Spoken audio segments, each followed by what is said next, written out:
আন্তর্জাতিক ক্যারাটে এক নাবালিকা খেলোয়াড়, তাকে বারবার ধর্ষণ।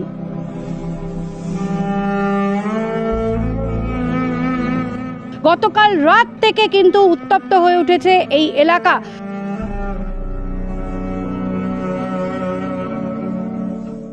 এখানে যার বিরুদ্ধে এই অভিযোগটা এসছে বিজেপি নেতা, মিলন মোড়ের বিজেপি যুব নেতা।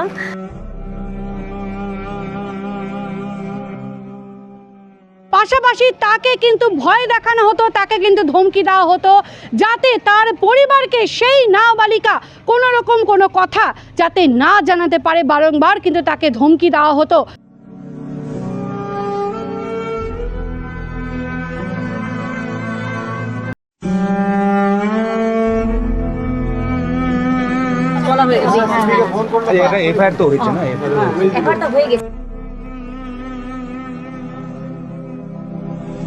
আন্তর্জাতিক ক্যারাটে এক নাবালিকা খেলোয়াড়, তাকে বারবার ধর্ষণ, এমনটাই অভিযোগ সেই নাবালিকার পরিবারের। এবং কার বিরুদ্ধে অভিযোগ? সেই আন্তর্জাতিক ক্যারাটে খেলোয়াড়ের যে কোচ রয়েছে তার বিরুদ্ধে কিন্তু এমনটাই অভিযোগ। সেই নিয়ে কিন্তু গোটা চম্পাশরী মিলন মোড় এলাকা রয়েছে, সেই গোটা এলাকা কিন্তু এই মুহূর্তে উত্তপ্ত। গতকাল রাত থেকে কিন্তু উত্তপ্ত হয়ে উঠেছে এই এলাকা, কারণ সেই আন্তর্জাতিক খেলোয়াড় নাবালিকা, তার পরিবার এবং যারা আশেপাশের লোকজন রয়েছে তারা কিন্তু ক্ষুব্ধ হয়ে উঠেছে। কারণ তার পরিবারের যেমনটা অভিযোগ, বারংবার সেই আন্তর্জাতিক ক্যারাটে খেলোয়াড় নাবালিকাকে কিন্তু বারংবার ধর্ষণ করা হতো। পাশাপাশি তাকে কিন্তু ভয় দেখানো হতো, তাকে কিন্তু ধমকি দেওয়া হতো যাতে তার পরিবারকে সেই নাবালিকা কোনো রকম কোনো কথা যাতে না জানাতে পারে। বারংবার কিন্তু তাকে ধমকি দেওয়া হতো। তবে গত 20 তারিখ সেই নাবালিকা কিন্তু আর কোনো রকমভাবে ভয় পায়নি। সে কিন্তু তার পরিবারকে সমস্ত ঘটনা জানান এবং তারপরেই কিন্তু তার পরিবার প্রধাননগর থানায় একটি লিখিত অভিযোগ দায়ের করেন। তবে এই কথা জানতে পেরেই সেই কোচ, সেই নাবালিকার কোচ কিন্তু যার বিরুদ্ধে এই ধর্ষণের অভিযোগ, সে কিন্তু পলাতক। তবে আজ এই মুহূর্তে দার্জিলিং জেলা তৃণমূল কংগ্রেসের সভানেত্রী, সমতলের সভানেত্রী পাপিয়া ঘোষ, তিনি কিন্তু এই পরিবারের সাথে এসে তিনি দেখা করেন এবং পরিবারকে কিন্তু আশ্বাস দেন তারা সেই পরিবারের পাশে রয়েছে। কিন্তু সেই পরিবার তারা কিন্তু চাইছে ন্যায়, যাতে তার মেয়ের ওপর যে অত্যাচার সেই কোচ যে করেছে সেই অত্যাচারের যাতে ন্যায় তারা পায়, সেই নিয়েই কিন্তু তারা লড়াই করে চলেছে। তবে দার্জিলিং জেলা তৃণমূল কংগ্রেসের সভানেত্রী পাপিয়া ঘোষ তিনি কিন্তু আশ্বাস দিয়েছেন, তিনি সব সময় সেই পরিবারের পাশে রয়েছেন, যাতে সেই পরিবার এবং সেই আন্তর্জাতিক খেলোয়াড় নাবালিকা যাতে ন্যায় পায়। এই আন্তর্জাতিক খেলোয়াড় নাবালিকা, সে কিন্তু দেশের বিভিন্ন জায়গায় ক্যারাটে খেলতে গিয়েছে, পাশাপাশি সে কিন্তু গোল্ড মেডেল জিতেছে, পাশাপাশি সে কিন্তু অনেক সম্মানও প্রাপ্তি করেছে। তবে আজ যে কোচের বিরুদ্ধে এই অভিযোগ, সে কেমন কোচ, যার কাছে পরিবার ভরসা করে খেলতে পাঠাতো এবং খেলা শিখতে পাঠাতো যে কোচের কাছে, আজ সেই কোচে কি সেই নাবালিকাকে ধর্ষণ করলো? তবু একবার নয়, বারবার এবং বারবার কিন্তু তাকে ভয় দেখানো হতো, এমনটাই অভিযোগ। এই মুহূর্তে সেই নাবালিকার বাড়ির সামনে আমরা রয়েছি, তার পরিবারের সাথে কথা বলেছি, এমনকি দার্জিলিং জেলা সভানেত্রী পাপিয়া ঘোষের সাথে আমরা কথা বলেছি। তিনি কি বলছেন আসুন শুনে নেব। আমি ওকে ন্যায় চাই, ন্যায় লাগে, ওকে তারপর ধরে ফাঁসি দিতে হবে। অনেক টর্চার হয়েছিল, এটা খুব সত্য বলতে পারবো না এখন আমি। আর ওনাকে যে আমার টিচার আছে, আমার মেয়ের টিচার রাম ছেত্রী, ওনাকে আপনি ধরেন, ধরে ওকে ফাঁসি দিতে হবে। এরকম মানুষকে রাখতে হবে না সমাজে। এটা কবে জানতে পারবেন? এই 20 তারিখে জানছি আমি। এই 20 তারিখে। কতদিনের আগে ঘটনা? মোটামুটি 1 বছর হয়েছে। আপনাদের মেয়ে কিছু বলতে পারে না, বলতে পারে না, ওকে ভয় দেখেছিল। ওকে এতদিন পর ও কেন জানালো? কোনো অসুস্থতা বোধ করছিল না, আমরা জিজ্ঞাসা করেছি, তাও বলতে পারে না বিচার। ও ভয় দিয়ে বলছে। কি খেলা করতো? কারাটে খেলতো। কোথায় কোথায় গেছে ও? মেয়ে গেছে মুম্বাই গেছিলো, তারপর সে সামনে নভেম্বরে মানে জাপান গেছিলো, ওখান থেকে জিতে আসে আমার।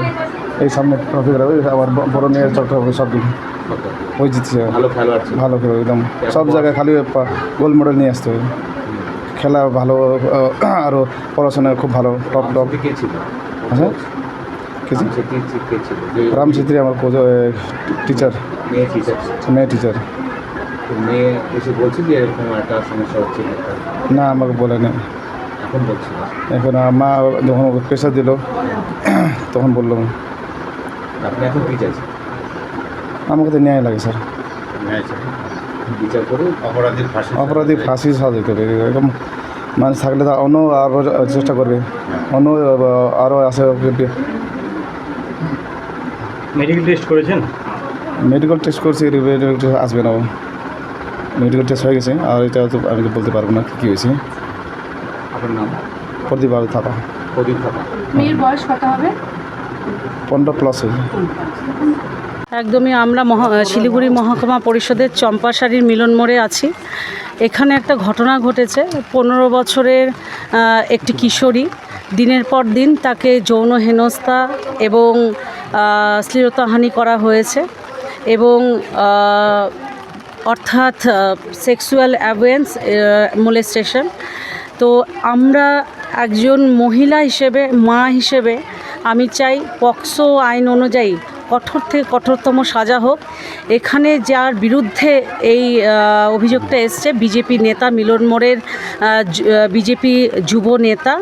যদিও আমরা এখানে কোনো রাজনৈতিক রং মানে কোনোভাবেই আমরা এখানে বরদাস্ত করব না। তো একটা প্রশ্ন তো থেকেই যায় যে যারা একটা ঘটনা বিক্ষিপ্ত ঘটনা নিয়ে রাজনীতি করছে, উত্তপ্ত করে তুলছে শান্ত বাংলাকে, তারা আজকে কোথায়? তাদের মুখে জাস্টিসের একটা বুলি আমরা কেন শুনছি না? এবং ঊর্ধ্বতন পুলিশ কর্তৃপক্ষ তার সাথে আমার কথা হয়েছে, তারা নিজেরা অত্যন্ত গুরুত্ব দিয়ে বিষয়টা দেখছেন। যত তাড়াতাড়ি সম্ভব কঠোর থেকে কঠোরতম শাস্তি আমরা চাই। সাথে থাকবো আমরা, এটা আগাম বলি। কারণ এই নেতারা যদি আজকে এটা তৃণমূলের কোনো কর্মী একজন যদি এই ঘটনা ঘটতো, তাহলে কিন্তু আজকের যে এই দ্বিচারিত সরকারের যে কেন্দ্র সরকারের যে সৈনিকরা যারা বিজেপি নিয়ে ঝান্ডা নিয়ে ঘুরে বেড়ায়, তারা কিন্তু এটা ইসে করতো, উই ওয়ান জাস্টিস বলে এরা মিছিলে নামতো। আজকে কলকাতা আরজিকর ঘটনা নিয়ে মিলন মোড়ে অনেক মিটিং মোমবাতি অনেক করছে। আজকে এই অসহায় মেয়েটার মধ্যে কেন মিছিল করতেছে না? এই নেপালি সমাজ, আমাদের রাজবংশী সমাজ, আদিবাসী সমাজ মিলেই এটাকে এখানটা আমরা ভিন্নভাবে দেখব না। কারণ কি একটা মেয়ে পরিবার, মেয়ের জীবন, এই জীবনটাকে নষ্ট কেবল 15-16 বছর বয়স, এই বয়সে মেয়েটাকে মানসিক হেনস্থা এমনভাবে করছে, এটা লজ্জাজনক। আমাদের জিপিতে, আমাদের চম্পাশাড়ি জিপিতে যে এরকম ঘটনা ঘটবে সেটা আমরা কোনোদিনও লক্ষ্য করতে পারি। এখন কি চাইছেন আপনি? এখন কি চাইছেন প্রশাসনের কাছ থেকে? আমরা প্রশাসনের কাছে একটাই দ্বারস্থ চাচ্ছি যে প্রশাসন খুবই অ্যালার্ট।